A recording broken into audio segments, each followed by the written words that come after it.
చేయడానికి మనం పాటించాల్సిన నియమాలు ఉన్నాయి కదా, దాని గురించి మొదటి సూత్రం చెప్పండి. కావేరి మొదటి సూత్రం. మొదటి ఆరోగ్య సూత్రం పరిశుభ్రత. ఉదయము రాత్రి పళ్ళు శుభ్రంగా తోమాలి. ఉదయము రాత్రి సబ్బుతో శుభ్రంగా స్నానం చేయాలి. ఆహారం తీసుకునే ముందు తీసుకున్న తర్వాత కాళ్ళు చేతులు శుభ్రపరచుకోవాలి.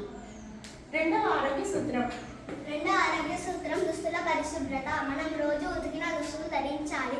2-3 రోజులు ఉతకకుండా దుస్తులు ధరిస్తే మన శరీరానికి సూక్ష్మజీవులు క్రిమి కీటకాలు అంటుకొని మనల్ని అనారోగ్య పాలు చేస్తాయి.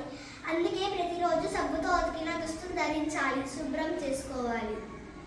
మూడవ ఆరోగ్య సూత్రం ఇల్లు పరిసరాల పరిశుభ్రత. మన ఇంట్లో చెత్త దుమ్ము ధూళి లేకుండా శుభ్రపరచుకోవాలి. మన బడిలో తరగతి గదులు ఆట స్థలం శుభ్రంగా ఉంచుకోవాలి. నాలుగవ ఆరోగ్య సూత్రం ఆహారం. మనం రోజు సమతుల ఆహారం తీసుకోవాలి. మనం రోజు పాలు, గుడ్లు, కూరగాయలు, పళ్ళు వంటి సమతుల ఆహారం తీసుకోవాలి. మనం రోజు పీచు, పిండి, మాంసం లాంటి పదార్థాలు తీసుకోవాలి. మనం రోజు పళ్ళు తినేటప్పుడు ముందు శుభ్రంగా చేసుకొని తినాలి. ఐదవ ఆరోగ్య సూత్రం వ్యాయామం. పొద్దున్నే లెగవంగానే సూర్యుడు ముందల నిల్చొని మన శరీరానికి